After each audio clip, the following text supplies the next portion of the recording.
Kita akan mulakan update dengan pertama adalah syukur Alhamdulillah. Kerana Malaysia hari ini menyertai 40 buah negara pada pukul 2 petang tadi waktu Malaysia, di mana pertuduhan ataupun satu pertuduhan dikemukakan di Mahkamah Keadilan Antarabangsa oleh 40 buah negara yang mewakili Perhimpunan Agung Pertubuhan Bangsa-Bangsa Bersatu, di mana pertuduhan dibawa dan diketuai oleh Afrika Selatan dengan disertai oleh Algeria. Afrika Selatan dan Algeria mengetuainya kerana mereka adalah negara anggota dalam Majlis Keselamatan.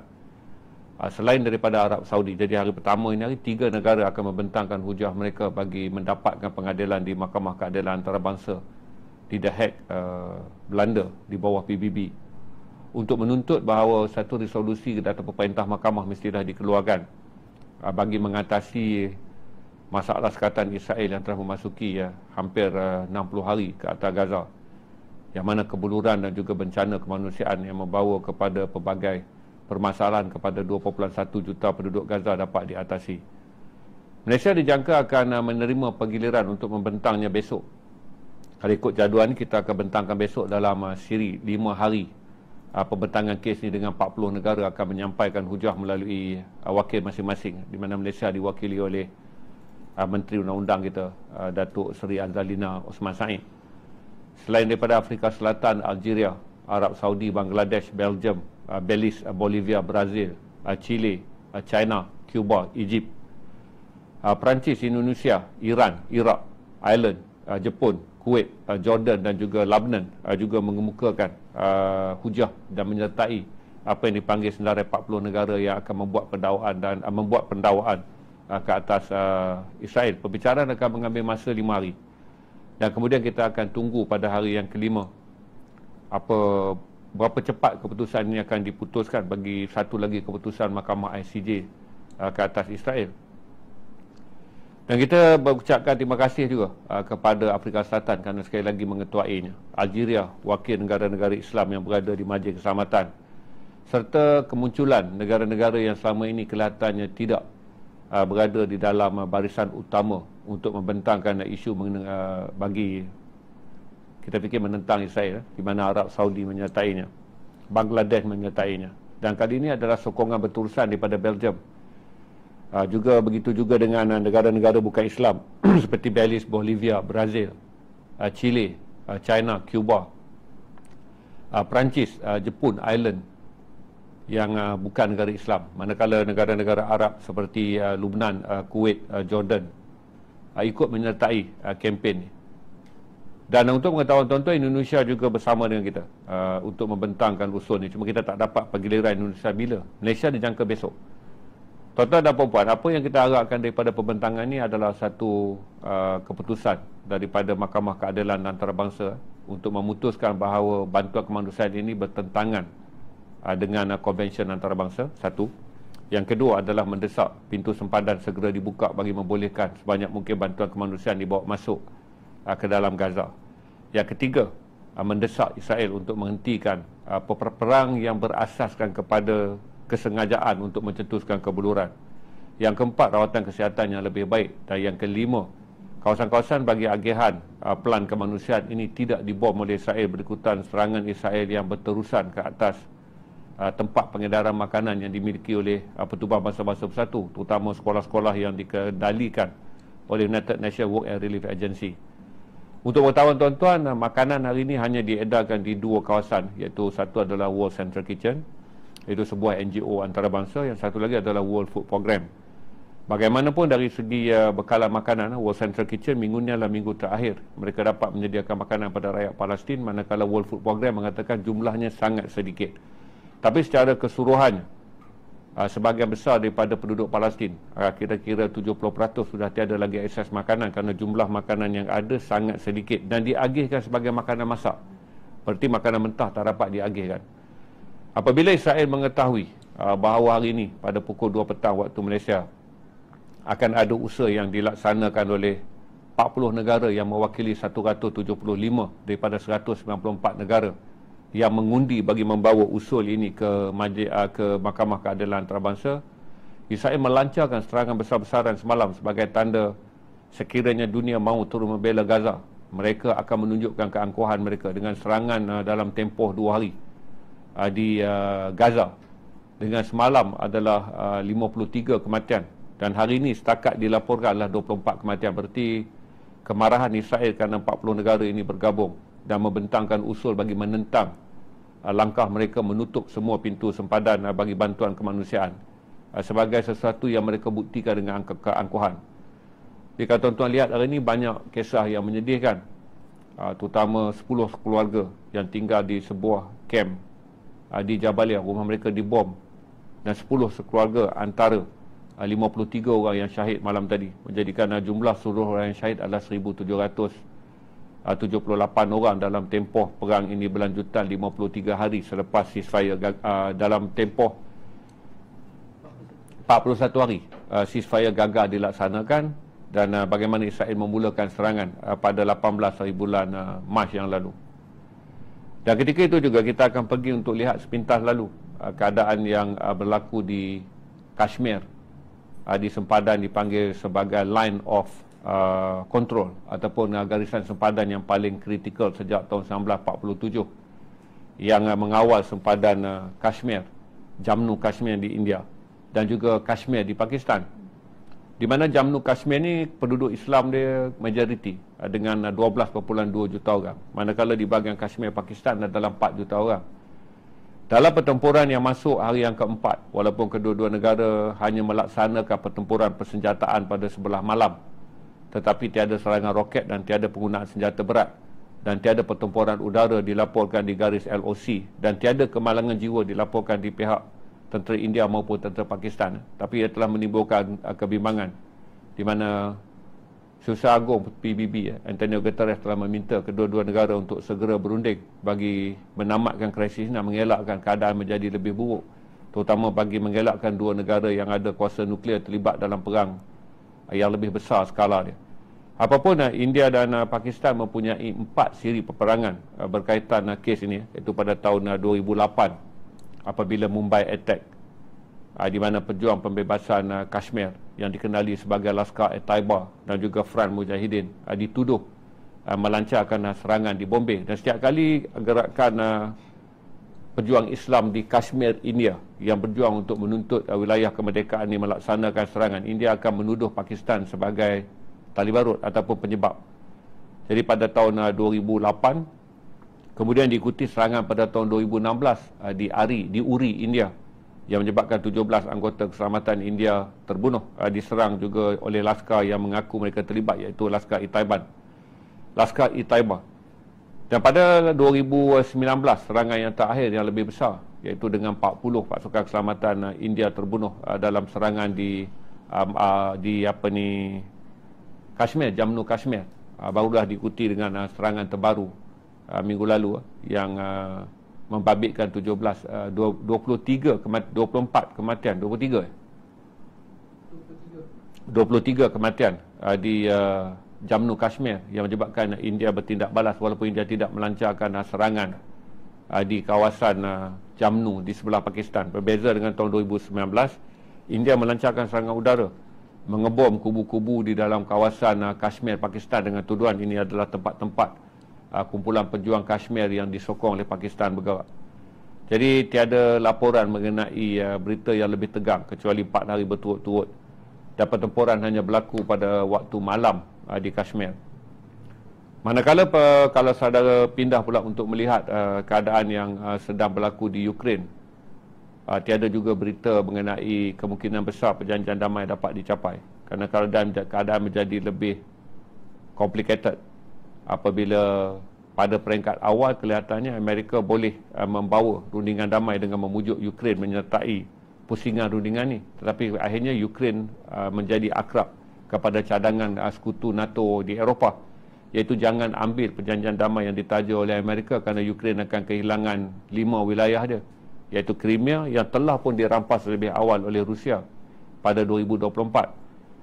Dan Ukraine juga mengubah pendirian dia untuk tidak menyerahkan wilayah baru yang dirampas oleh Rusia sepanjang 3 tahun perang ni, iaitu Luhansk, Donetsk, Zaporizhia dan juga Kherson. Jadi oleh kerana pendirian Presiden Trump juga berubah. Sekejap dia berjanji begini, sekejap dia berjanji begini. Dan kemudian Presiden Zelensky juga berubah. Sekejap dia mahukan rundingan damai dan sekejap dia mendengar nasihat daripada sekutu NATO untuk terus berperang. Menjadikan keadaan di Ukraine tidak menentu.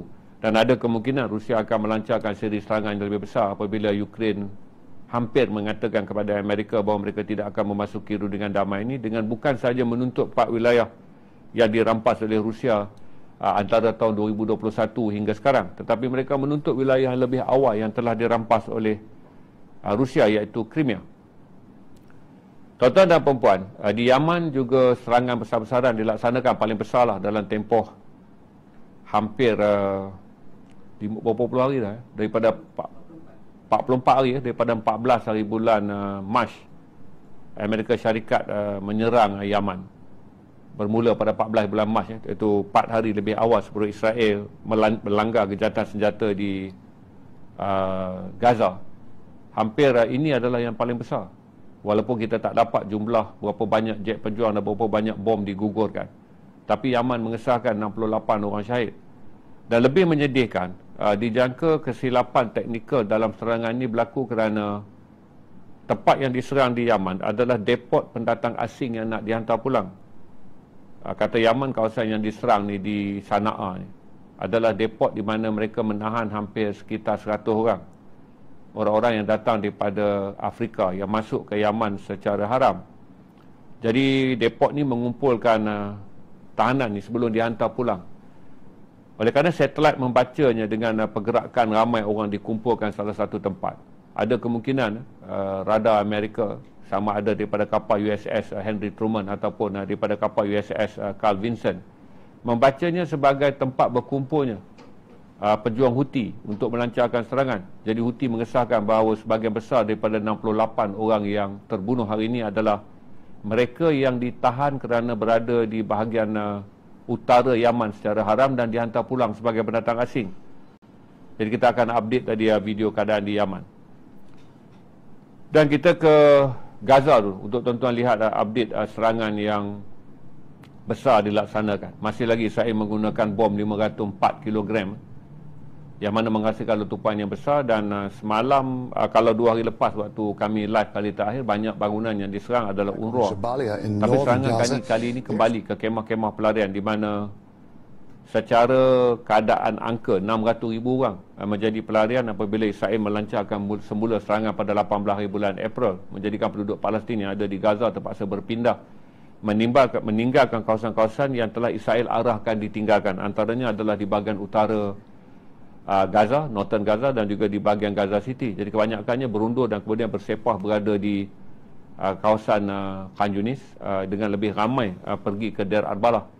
Tapi hari ini Israel melancarkan serangan di semua kawasan, di Jabalia, di Gaza City dan juga di hari Jumaat apabila tentera Yaman melancarkan serangan dengan jumlah lebih daripada 40 berpandu walaupun berjaya dipintas.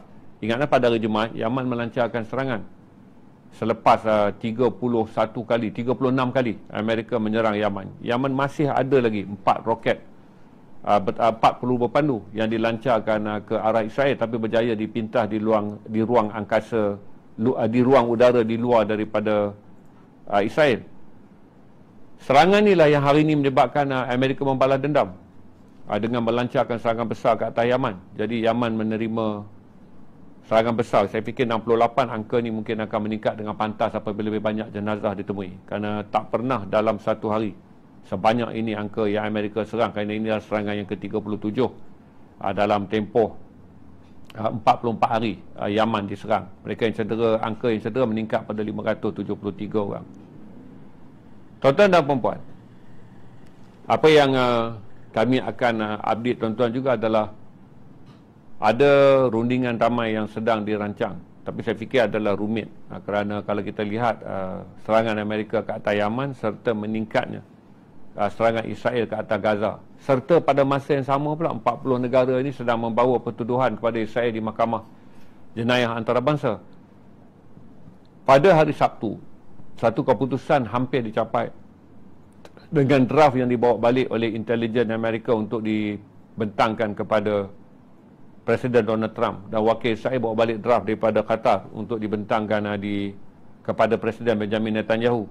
Wakil Qatar, wakil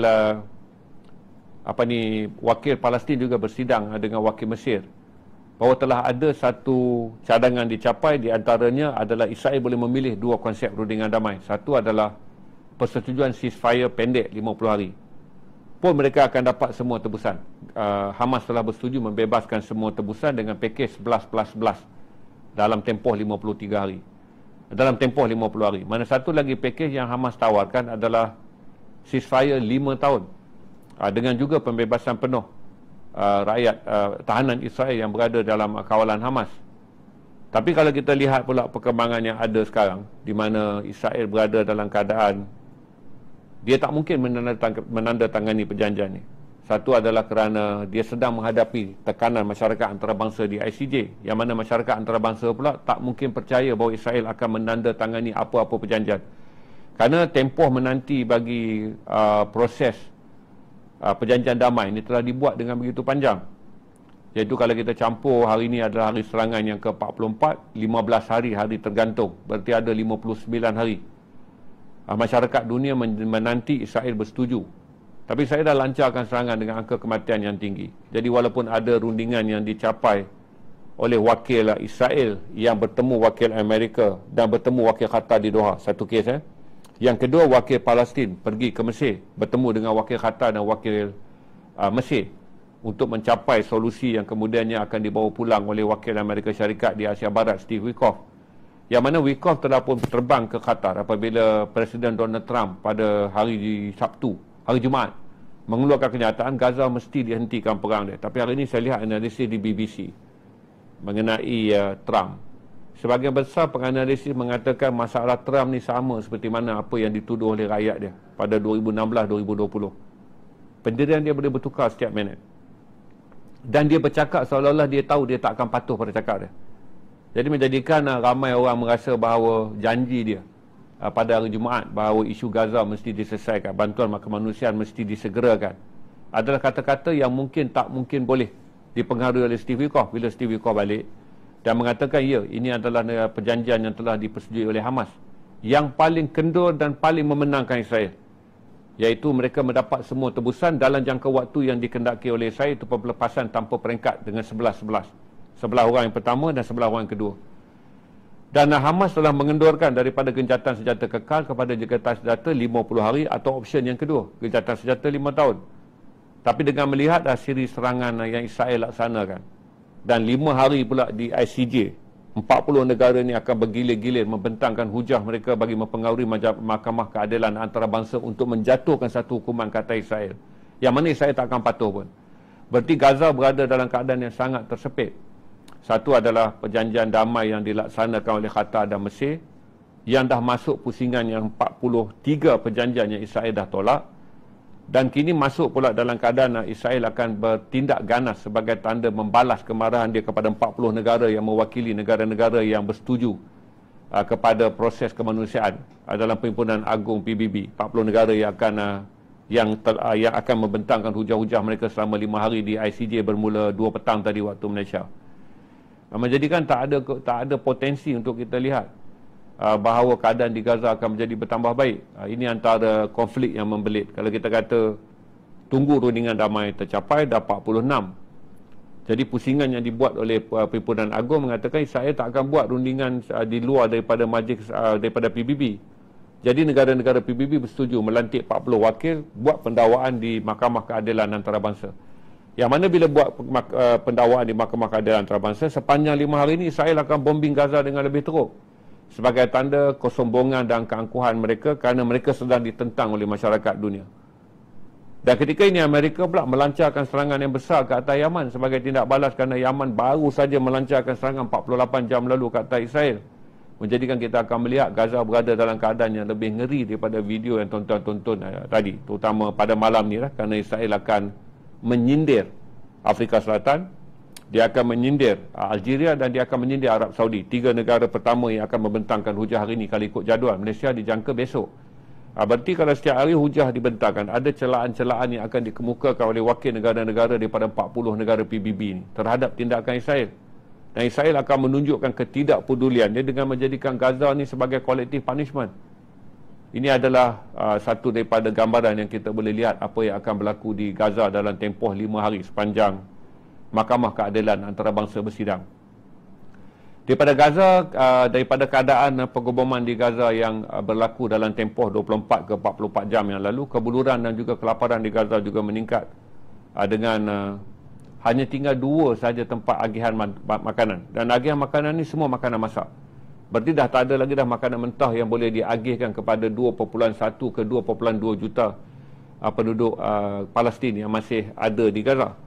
Kerana makanan dah tak ada berikutan hampir 59 hari. Tiada satu truk pun yang berada yang boleh masuk daripada luar sepadan Gaza. Jadi World Central Kitchen, satu-satu NGO yang masih lagi ada, dan World Food Program. Tapi saya fikir jumlah ni tak akan boleh menyara pun lebih daripada 200,000 penduduk Gaza untuk mendapat makanan. Dan kami sunting banyak video ni adalah untuk mengelakkan kita menyiarkan video di mana rakyat Gaza tolak-menolak dan berebut satu sama lain lah. Tapi Alhamdulillah beberapa langkah yang diambil oleh World Central Kitchen dengan mengadakan agihan dalam kawasan tertutup, sebahagian daripada stadium yang tertinggal ataupun kawasan-kawasan yang ada pagar. Dia kumpulkan kaum ibu dan kanak-kanak wanita saja untuk bergilir mengambil makanan bagi wakil keluarga. Tapi sekali lagi saya ulang bahawa visual makanan yang tuan-tuan lihat ini hanya dia akses sekitar 10% daripada penduduk Gaza, itu 200,000 orang. Ini sahaja makanan harian yang boleh dimasak. Berarti nasib 2 juta lagi rakyat Gaza, terutama di kawasan yang tak boleh diakses. World Central Kitchen hanya berpangkalan di bahagian selatan.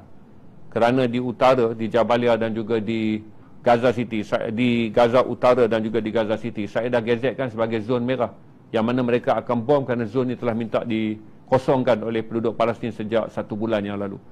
Jadi kita ke Gaza untuk melihat video kelaparan. Saya minta tuan-tuan semua berdoa, dan tuan-tuan yang bersimpati dengan Gaza boleh menderma terus, satu sama ada kepada UNRWA, sama ada di pengkalan mereka di Mesir, kerana ini adalah pengkalan utama yang membekalkan bantuan makanan, atau tuan-tuan boleh menderma kepada NGO Malaysia yang menjalankan operasi bantuan kemanusiaan di Gaza. Walaupun pada masa ini esok dah masuk hari yang ke-60, tak ada sebiji truk pun dapat masuk ke Gaza.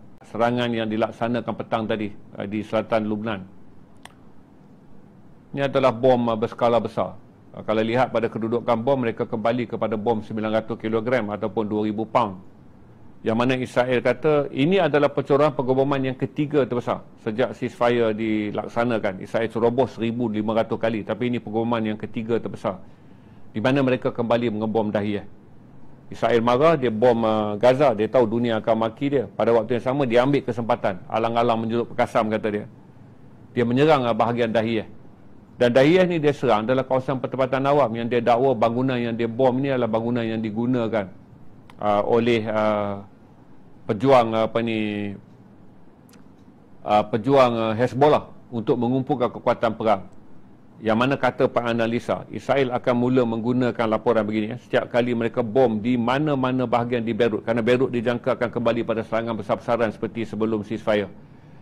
Kalau saudara tengok bom ni, ini bukan bom 500 kg, bukan bom 504 kg, ini adalah bom 900 kg ni, ataupun dipanggil bom terbesar 2,000 pound ni.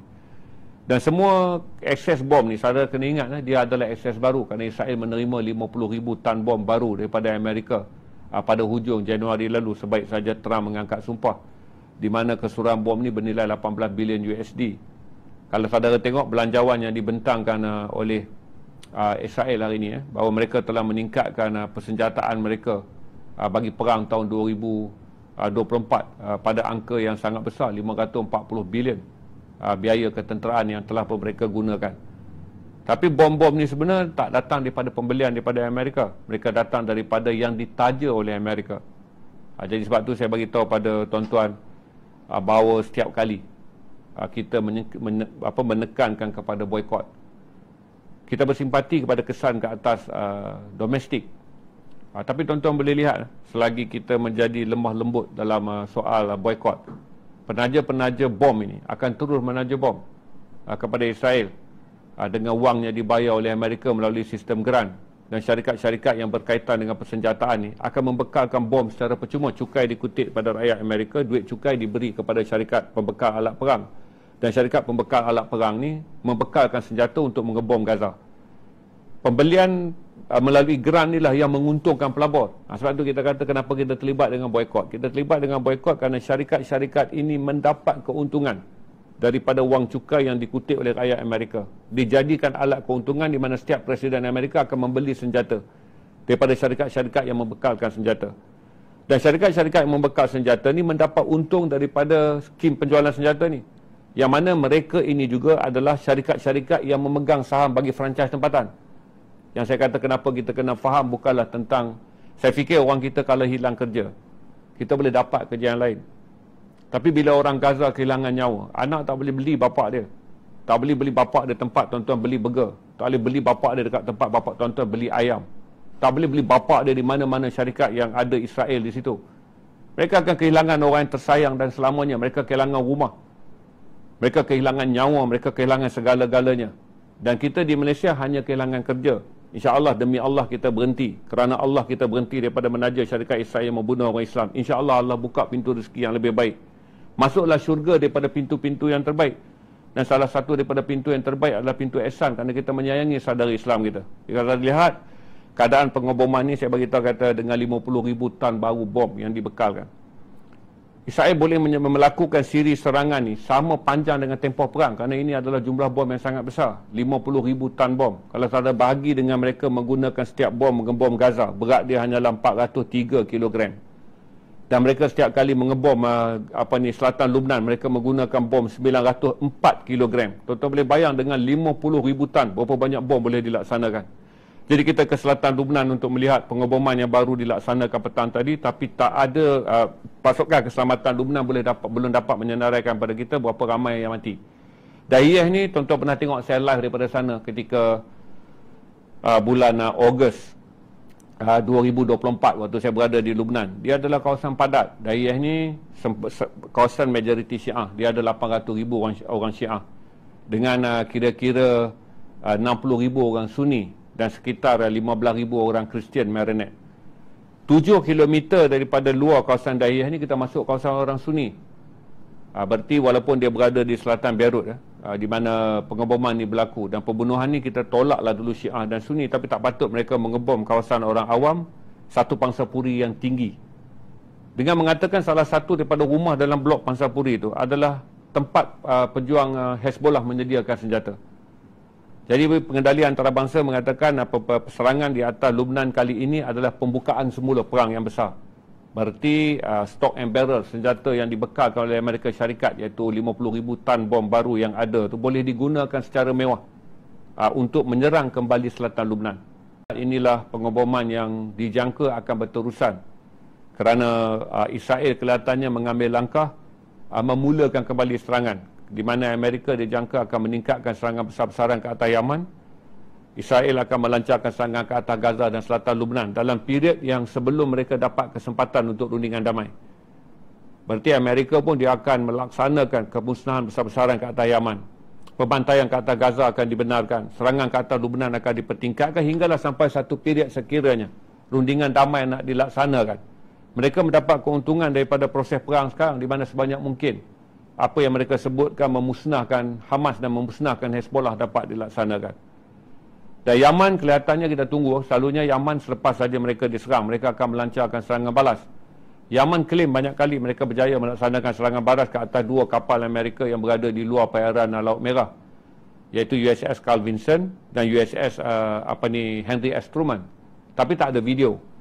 Kerana kata Hamas, kata Hezbollah, kerana drone mereka bernilai 10 ke 20,000 USD, manakala drone Amerika bernilai 200,000 hingga 300,000, di mana potensi mereka adalah mereka boleh melancarkan lebih banyak serangan drone ke atas kapal-kapal ni, dan sebahagian besar serangan mereka ada yang berjaya, tapi takkan ada video. Yang saya pasti sekiranya bergantung pada trend dengan lebih 38 serangan yang Amerika dah lakukan dalam tempoh 40 lebih hari. Mereka mengebom Yaman. Ada kemungkinan malam ni Yaman akan membuktikan sifat orang Houthi ni. Setiap kali dia kena serang, dia akan tunjuk dia masih hidup dengan melancarkan serangan kembali. Sama ada terus ke Laut Merah ke atas kapal, 2 kapal perang Amerika berteknologi tinggi. Kalau sebut USS, Seperti ini adalah kapal Amerika berteknologi tinggi. Mereka boleh saja lancarkan kembali serangan ke USS Carl Vinson dan USS Henry Truman, tapi tak akan ada berita sebab dunia tak tahu. Jadi selalunya pejuang Houthi ni dia akan tarik perhatian dunia dengan melancarkan roket dia pergi ke Israel untuk membolehkan bukti yang lebih banyak dapat dilihat oleh masyarakat dunia dan mengekalkan perkataan mereka, kami masih hidup dan kami masih ada. Kami masih hidup dan nantilah kau Israel. Jadi kita jangka dalam tempoh 24 jam kita boleh menanti. Sama ada daripada pelabuhan Hodedah ataupun daripada mana-mana kawasan strategik yang Houthi selalu melancarkan serangan, kita berani jamin akan ada siri serangan yang ke-8 daripada roket Houthi, walaupun potensinya untuk jatuh dari Israel adalah sangat rendah kerana Houthi menggunakan peluru berpandu Palestin, kerana Houthi menggunakan roket peluru berpandu dikenali Palestine 2. Dia jatuh di bawah supersonik. Supersonik ni peluru pandu dia agak perlahan dan boleh dibaca oleh radar dengan pantas, tapi dia tetap akan mengatakan kami masih hidup dan kami masih berjuang. Dan sekiranya Houthi melancarkan serangan ni di tengah-tengah kerancakan Amerika dan Israel sedang sepakat bahawa mereka akan melancarkan perang secara bertunda-tunda ke atas 3 wilayah yang mereka fokus, iaitu Amerika fokuskan ke Yaman, manakala Israel fokuskan ke Gaza dan juga ke selatan Lubnan. Cuma selatan Lubnan kini dibuka kembali sebagai padang peperangan dengan siri pengeboman besar yang dilaksanakan hari ini. Daripada Yaman, daripada Lubnan kita akan lihat video Amerika menyerang Yaman. Ini agak menyedihkanlah kerana saya fikir kata radar, kalau ikut kenyataan daripada Yaman, yang banyak meninggal daripada 62 orang hari ini adalah warga asing yang ditahan. Kerana Yaman dalam proses nak hantar balik warga asing yang berada dalam wilayah dia, kerana Houthi jaga kawasan Yaman Utara daripada dimasuki oleh intelijen Amerika. Jadi apa saja yang bukan rakyat dia dihantar balik, dan kebanyakan yang nak dihantar balik adalah daripada Afrika. Jadi Houthi buat tangkapan besar-besaran untuk menghalau balik warga asing yang dia bimbang sama ada mereka ini ejen atau apa. Jadi dia kumpulkan di satu tempat. Selalunya secara satelit dia akan nampak perkumpulan ni seperti pertemuan orang-orang Houthi dalam satu bangunan yang kata Houthi ini adalah pusat dipat ataupun pusat deportasi, pusat penghantaran semula warga asing. Jadi Amerika bom dengan 62 kematian baru. Jadi kita lihat serangan di Yaman, yang mana Houthi mengesahkan serangan ini adalah serangan ke atas depot tahanan. Yang mati banyak adalah warga asing Afrika yang hendak dihantar pulang. Tapi pada masa yang sama kita meletakkan tabir hormat kerana selain Hezbollah, Houthi lah yang paling konsisten menyertai perang ni sama panjang dengan rakyat Gaza makin berperang daripada pencerobohan Israel 568 hari secara konsisten. Walaupun Hezbollah telah pun menghentikan serangan mereka sejak rundingan damai sejak ceasefire dicapai. Walaupun Israel tahu kata ceasefire dicapai, Israel melanggar 1,500 kali ceasefire ni. Dan dalam semua pelanggaran semalam adalah serangan pengeboman skala besar, kali ketiga yang dilancarkan di selatan Lubnan. Di Iran berlaku kebakaran di mana 23, saya tengok laporan yang lain menyebut 24, tapi angka cedera yang terkini telah meningkat kepada 1,200 orang di pelabuhan Syahid Raja'i. Pelabuhan Syahid Raja'i ini betul-betul di Bandar Abbas, daerah dia adalah Hormuzgan. Dia sebelah sini Selat Hormuz, sebelah sana adalah Maskat, ibu kota Oman. Dengan serangan yang berlaku ni, ramai pihak lah mengatakan bahawa di tengah-tengah Iran dan juga Amerika Syarikat sedang berunding di Oman dan kini berunding di Rom. Dia jadi berlaku banyak kali. Rom pula pergi ketika dunia sedang memberikan penghormatan terakhir semalam, kemarin dulu kepada Pope Francis yang dikebumikan.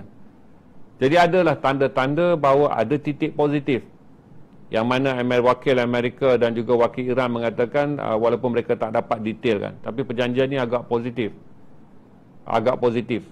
Jadi tak pasti apa yang sedang berlaku di pelabuhan yang strategik. Kerana pelabuhan ni yang ke-44 terbesar di dunia. Dunia ada 3,500 pelabuhan. Jadi pelabuhan yang dikenali dengan nama Syahid Raja'i ni di Bandar Abbas, di daerah Hormuzgan ni, disenaraikan sebagai yang ke-44 terbesar di dunia daripada 3,500 pelabuhan yang ada. Jadi pelabuhan ni strategik. Dengan pengeboman, dengan letupan yang besar, yang mana kata Presiden Iran, Lupa pula nama dia. Masud Pezeshkian. Tadi Masud Pezeshkian melawatlah tempat ni. Kata dia jangan buat sebarang rumusan. Sama ada ini adalah angkara musuh ataupun ini berlaku kerana human error. Jadi kita tak boleh buat apa-apa kerana wakil tertinggi Iran pun mengatakan siasatan sedang dijalankan. Tapi kebakaran masih cuba dipadam sampai sekarang. Sebahagian mengatakan yang meletup adalah minyak kimia yang digunakan untuk mengisi roket ataupun jet, mengisi kepentingan peluru berpandu Iran.